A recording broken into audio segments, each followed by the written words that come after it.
I have convoked this parliament at the behest of His Excellency, the Ambassador of the Kingdom of Marin. Sorry, I'm just moving the mic. To try and condemn the criminal guilty of the murder of the late Lady Gabrielle, formerly Marin's ambassador to Eskia. He turns to my direction. The accused, Valkii Rosencreuz, may step forward. I do, feeling the weight of gazes of everyone in the throne room fall upon me. Valkii Rosencreuz, have you anything to say in your defense? I do, Your Grace. I turned to the Parliament, the short speech I had prepared and revised so painstakingly in myself flowing without a conscious thought from my mouth. I have been framed for the murder of the late ambassador by the real murderer, her own escort. I found her after the murder, and she would have slain me that night if I had not overpowered her. Knowing her fate must be death in any case, she threw herself upon my dagger and accused me before a crowd of killing her and Lady Gabrielle. The assembly begins muttering amongst themselves.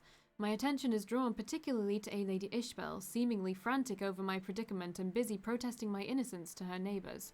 The Lord Regent gestures for silence, and the Parliament obediently obeys. Your Excellency, please state to the Assembly your demands upon Eskia. I am not in the least convinced by that pathetic excuse. This Rosencreuz has been found bloody-handed, clutching a dagger in a room with the dead ambassador and her faithful escort. What more evidence is needed?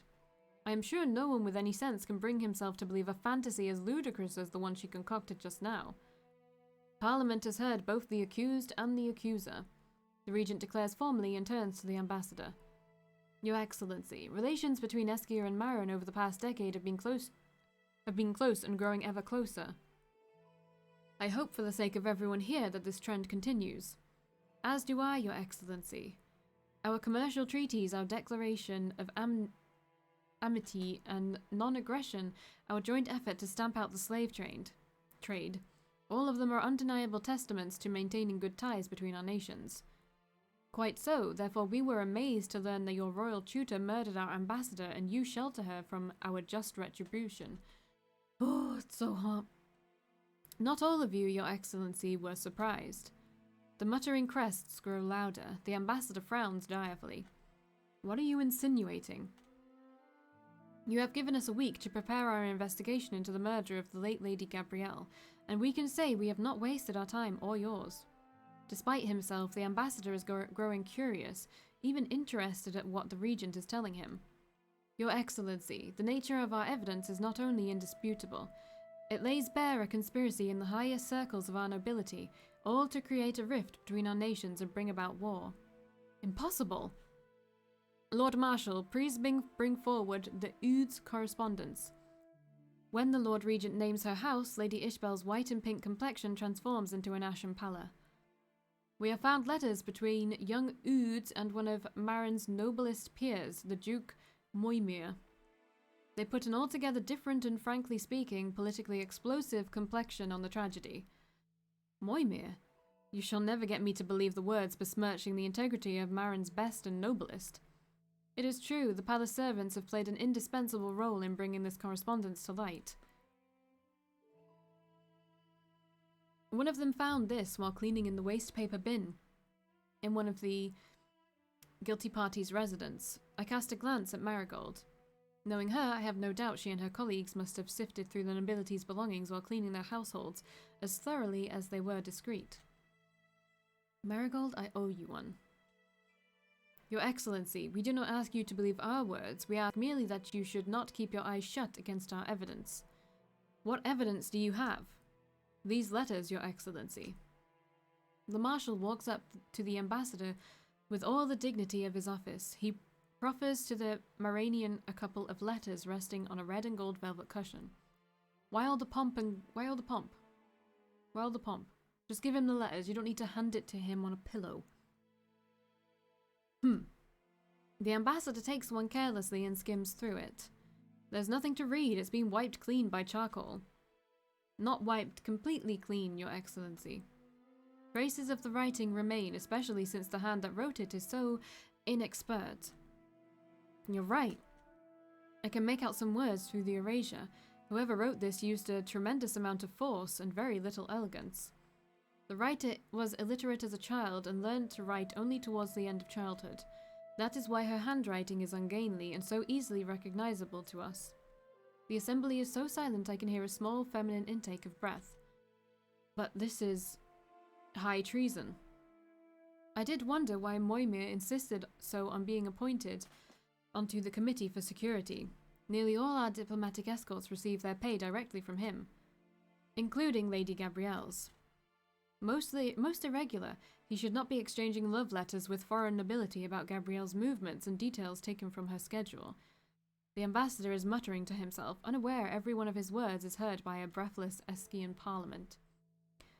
From what I can discern... One second, I think that is being weird. From what I can discern, the letter writer signed herself as Lady ISBELLLL of House Udes. Disbelieving exclamations, heads swivel towards ISBELLLL, whose childlike face is uncharacteristically expressionless. Read the next letter, if you please, Excellency. The ambassador takes the second letter from Garion. This one is much shorter, barely more than a strip of parchment. However, it does not appear to have been tampered with by charcoal. The ambassador has no problem reading the words on it, which he does aloud. Lynx slain, packs ready for war. If this is true, Moimir... It's not true. I don't know who Moimir is, and I never wrote anything to him. ISBELLLL steps forward, protesting, her large round eyes already starting to brim with tears. At that moment, there was a small commotion within the ranks of the lower house. Viola makes her way before the dais and curtsies. Your Grace, I am Viola, and representative of the Merchants Guild. I beg to speak.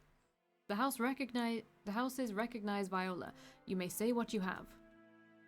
My gracious lords of this assembly, I have seen Lady ISBELLLL before, though she wasn't a lady then, and I know she was part of Duke Moimir's household.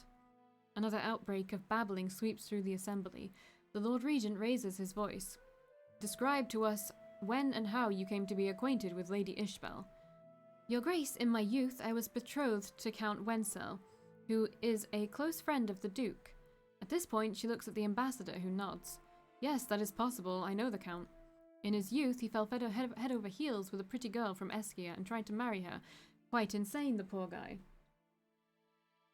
And what are you doing?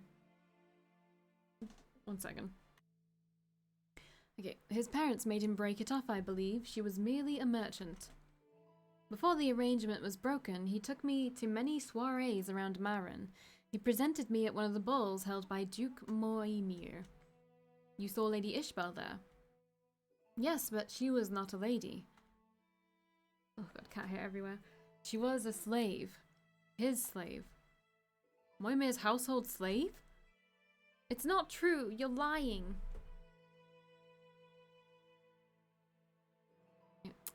She was his favorite slave. He showed her off to us, all of us. How can you say such things? If there is any doubt, I can write to Count Wenzel to come and testify. He will recognize her too, I'm sure. She was by far the most beautiful girl in the hall then.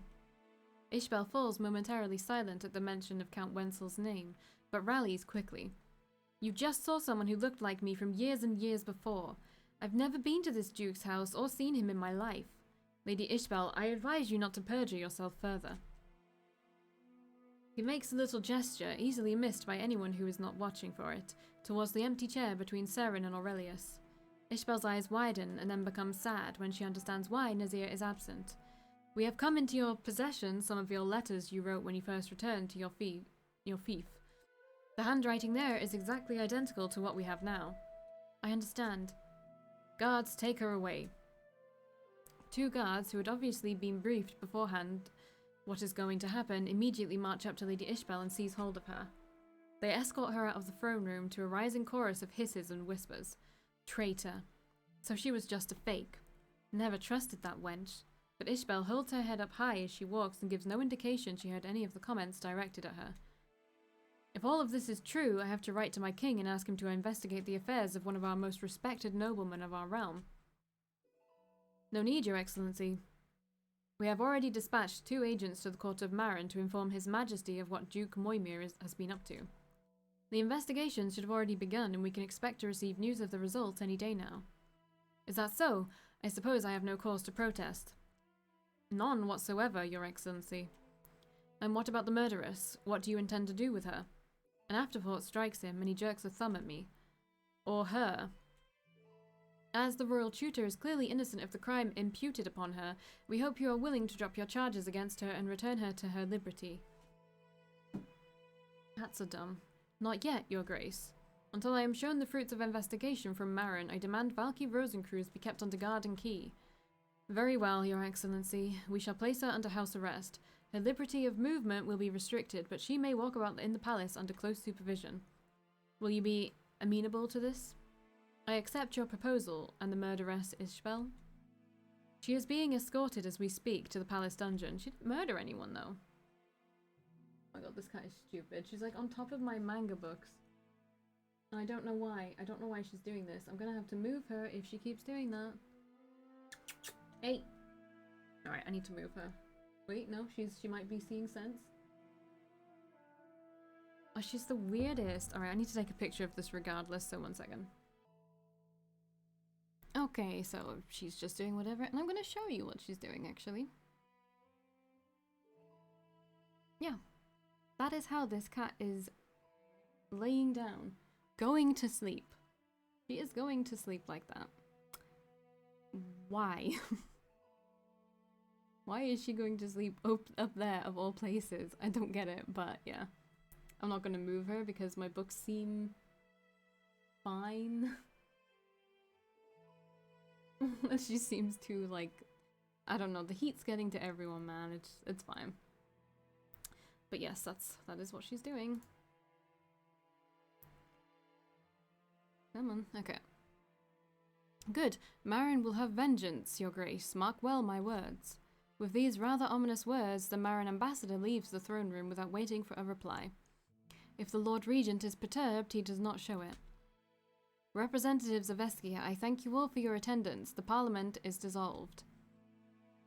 Singly or in clusters, the assembly breaks up and streams out of the throne room, everyone animatedly discussing the events they had seen and heard today. A mailed hand clapped my shoulder. This way, my lady. You again? I'm afraid so. I'll see you to your quarters this evening. What should I do without the pleasure of your company? Lead on, Hagen. This way, my lady. Breathing a sigh of relief, I allow myself to be guided to my sorely missed bedroom. It's week fucking 48. I frown momentarily at the number of letters piled up on my desk. Although I am more than happy to leave the dungeons to return to my work, I absolutely underestimated the number of requests that came in during my absence. To my luck, Sal has already sorted them out by relevance. I immediately take a look at the ones of the highest priority. Who is Issa again? Oh, Issa's the guy at the thingy, okay. So... Surprisingly, Viola's request is very simple this time. She asks for a batch of strongly enchanted wood planks to be delivered in 3 weeks. Why not? That should be easy enough. Lady Sarah Dwen's request came with a bundle. Opening it, I find a plain, white fabric, albeit of superb quality. Let's see, she asks me to colour them ultramarine. I wonder if she'd need them for another bowl preparation. Ultramarine is a royal colour and quite costly, even if I were to use alchemy. Sarah Dwen wants me to deliver them in person in 5 weeks, the latest. Fine, whatever. So thinking, I remind myself to tell Raphael to put it on my schedule later. Issa's request comes with a small package of spice.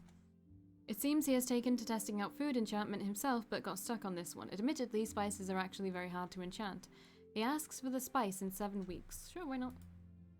Seeing as even alchemists on the High Council would have troubles with this task, I should help him. It may take some time to test out different methods, but I am confident I can finish this in 7 weeks. Nothing else. Alright, that ought to be enough work. After finishing going through the stacks of paper, I lean back in my chair and give a soft sigh. I expected to be more energetic than this after so many weeks with nothing to do but stare at the ceilings and wait for the Lord Regent and the princes to conduct the investigation. However, I might be more tired than I originally thought. Knock knock. Saren, come see me and start something. Start something. I'm gonna take a look at the guide.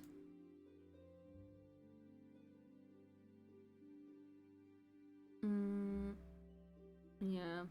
There's a little while until we have anything to do, I guess. Okay, right.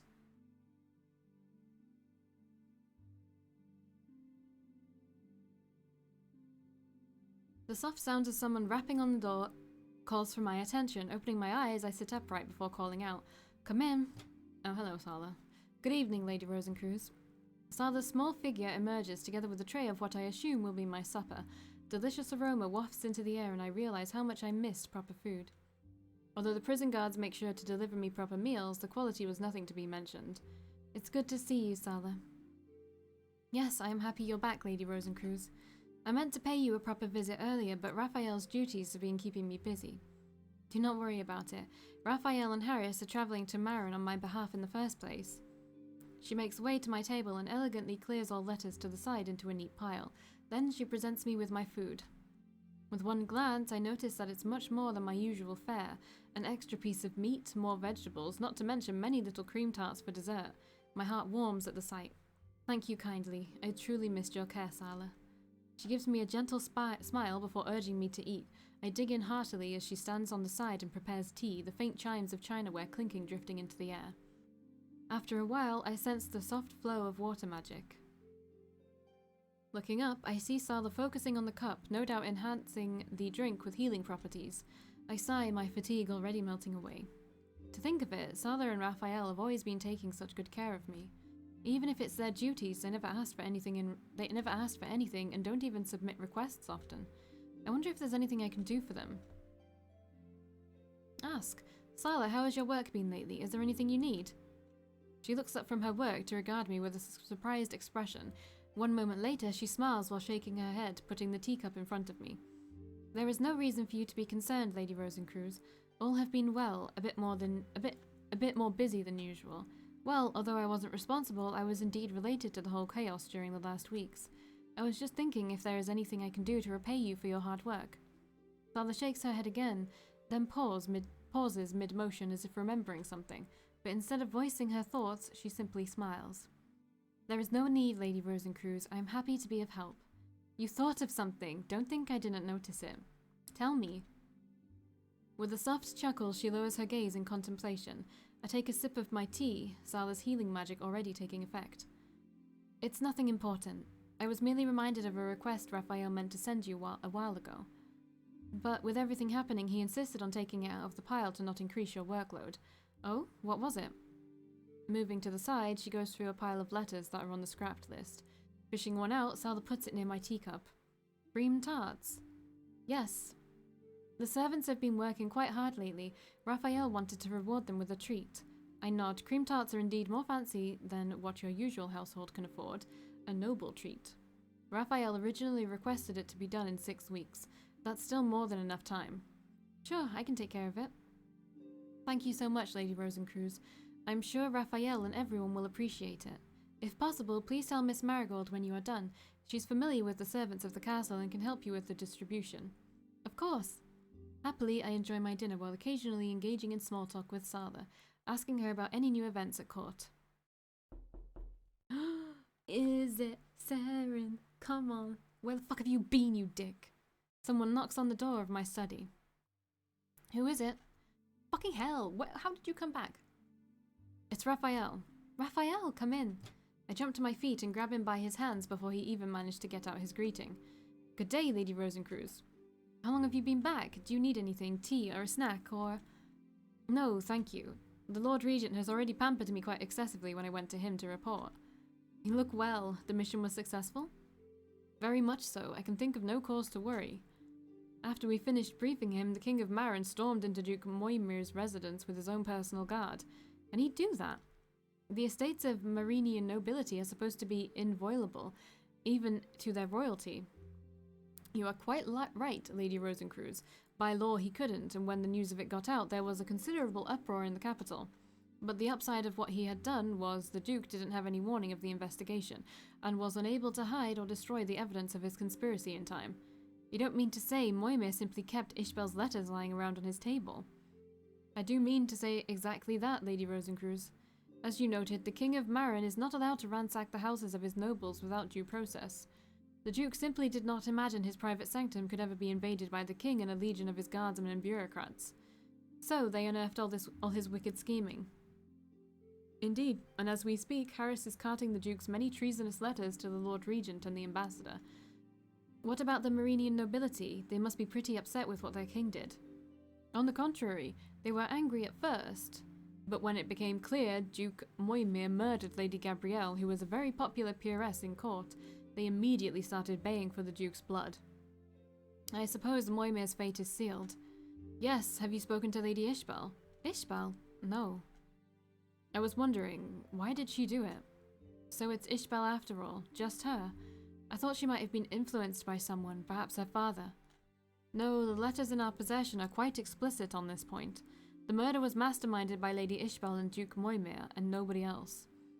In some of them, Ishbel complained about her difficulties hiding her activities from the old count. I see. Raphael's brows furrow, and he looks genuinely puzzled. I do not understand what motives she could have had, and I wonder at them. Even though I haven't spent so much time with Ishbel, I would be lying if I said she didn't intrigue me at one point. She was so different from the other nobles. I have seen her giving alms to the poor's quarters, clumsy, childlike, kind, and determined in her own way. Now I wonder how much of it was real and how much of it was fake. Am I allowed to speak to her? Yes. The Lord Regent, on the advice of the Parliament, has agreed to extradite Lady Ishbel to the court of Marin for interrogation. Though the date for her exile is not yet fixed, it can be any day. If you wish to interview her, Lady Rosencruz, may I suggest you do so sooner rather than later? Yes. I mean, why wouldn't I talk to her? We're gonna save, obviously, because who knows what the fuck will happen. But yeah, talk to her. I am curious. Why had Ishbel risked everything she has? Status, property, liberty, even life in a gamble with a foreign conspiracy to bring down war upon her nation. Let me take a little gander at daily life. These still confuse me. Very much so. Okay, the only person who can answer that now is languishing in the dungeons beneath the palace. In my old cell, in fact, I find out when I am waved through to meet her. Lady Ishbel, may I have a word? Ishbel looks up at the sound of my voice. She nods. Her gaze is steady and profoundly calm. You may have as many as you want. Thank you. Now that I am here, I suddenly realize I do not know what I want to ask. Or rather, perhaps I do not know what I want to find out. Raphael has returned. I hope the trip did not wear him out. He's fine. I'm glad. Her eyes and tone, both light and pleasant, contain no mockery. I notice, although still maintaining her childish features, Ishbel's whole demeanor has changed as if she grew up overnight. She's calm, steady, like someone who has faced many storms before. When shall I be extradited? How did you guess? I am the most valuable diplomatic asset Eskia has that Marin wants. Of course, His Grace the Lord Regent will trade me away for something he wants from the Moranians. And can you guess what will happen to you after we trade you away? I believe to appear like a brute for that sarcasm. It feels especially weird, but I have to remind myself this woman tried to frame me and have me executed for the murder of an ambassador. Yes, I can. They will torture me for information, and once they are satisfied, they will kill me. You sound awfully calm. We gambled splendidly, the Duke and I, against our fates. And we would have won too, but fate holds weighted dice. I think of the times Ishbel had spent with Nazir on almsgiving and taking care of orphans in the orphanage, and wonder if her kindness and her charity could really have all been a lie. Why did you do it? It pleased me because it pleased the Duke. Why would he want to provoke a war? He had his ways to secure the trade routes to become his after Eskia has been conquered. What is Duke Moimir to you, anyway? You were his slave. Shouldn't you owe him a grudge, rather? Why do you care, Lady Rosencruz? Are you an interrogator appointed by the court of Marin? Or are you looking for an excuse to pardon me? No, I am not kind enough to forgive someone who tried to harm me, milady. However, I only thought that perhaps Nazir could be more at peace if he knew why you did it. The mention of Nazir's name causes Ishbel's composure to be shaken for the first time. She does not answer. As the seconds tick by, I am about to give up and leave when she suddenly speaks in a voice so quiet I can barely hear. He's the only one who was ever kind to me. I was certain she meant Nazir and was about to demand why she would turn her back on him then, but some instinct holds back my tongue. I was born a servant woman on the Oud's estate, a night of careless passion on the part of the Count. What does that have to do with anything? You already know that I was not legitimized. The Count was very much under the dominion of his wife, a terrible and shrewish woman. She would not let him. I have been wondering. Most counts I know would force their wives into submission. Why didn't old Oud's? Because of her dowry. It was in league with his moneylenders. He married her for her dowry. Yes, he cannot afford to displease the Countess, or she can separate from him and legally demand back her dowry. So he has to do everything she wants. My mother died at childbirth. The old Countess had me sold to slavers right after I was born, and they sold me to the Duke when I turned 10. And the Duke? Took care of me, clothed me, fed me, and gave me all the love he wanted to give a daughter he never had. And I grew to love him. How did you end up Count Oud's heir afterwards? Oud's only child died from a hunting accident, soon followed by his wife from old age. He searched all over the world for me. The Count was desperate to have a child of his own to succeed him. When he heard about the tragedy, Duke Moimir sent me back to my father, who legitimized me and made me his heiress. The Duke didn't have to. He owns me, body and soul, not because he bought me, but because I gave them to him willingly, gladly. But he let me go because he knew I could have a better life. My father told me over and over that he loves me, has always loved me, will always love me. Love. What is love? Where was this love when I was sold to the Savall? Where was this love when I was miserable slave girl shivering on a winter night out at sea? Why did he never come find me? Never sent me anything? Never once inquired after me? I can't muster any reply. Ishbel's voice does not shake, but the hatred and blame are transparent in her speech. He does not love me. I was just the heiress he needs, the only person of his blood and seed when he found himself face to face with his own mortality. That is all I am to him. I'm sorry. Don't be. Because of the Duke, I know what it is to be loved. I know what it is to be happy. I can die without regrets. So you will. Ishbel calms down once more. So I shall. If the Duke really loved her, would he have let her go back to a place that may not welcome her? If it truly was love, would he have continued using her in order to provoke a war between Eskia and Marin? She may simply have been a political tool for him, but alas, I do not have the heart to tell her so. Perhaps she's aware of it herself. That is everything there is, then? You did all of this for love. You regret none of it. No one but the Duke means anything to you, not the tens of thousands of lives that might be lost if a war actually did break out. Valkii, you know the Eskian royal family as well as I do. Do you really think they would have let it come to war? Before that, they will forfeit their own lives and give the kingdom to Marin to protect their citizens. It isn't as simple as that. And because of you, the lives of these kind-hearted people would have been lost. Yes. Do you not care for their lives at all? I do not. I am tired. I wish to sleep. Please leave. I make a stiff bow and leave her in the dark of the cell, torn between pity at her plight and anger at her criminal indifference. Well, that should be the end of this affair. I'm glad it's over at last, with Eskia still at peace. Old missions are no longer available. Okay, cool. And finally, we're here. Okay, fucking items requested. Alright. What is the one that is the nearest? This one. So we'll do this one. Alright, what else is there? The next one would be the noble representative. So, wait, what the fuck does she want? I've already forgotten. She wants the colored, this really expensive one. Alright, done. This one is next.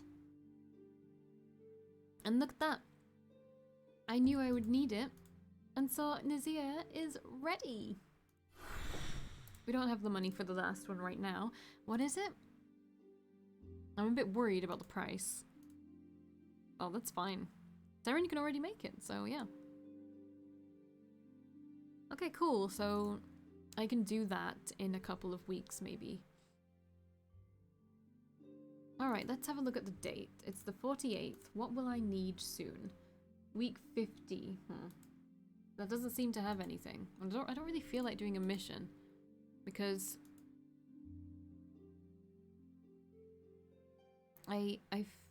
oh, some of them have expired. Okay, that's fair enough.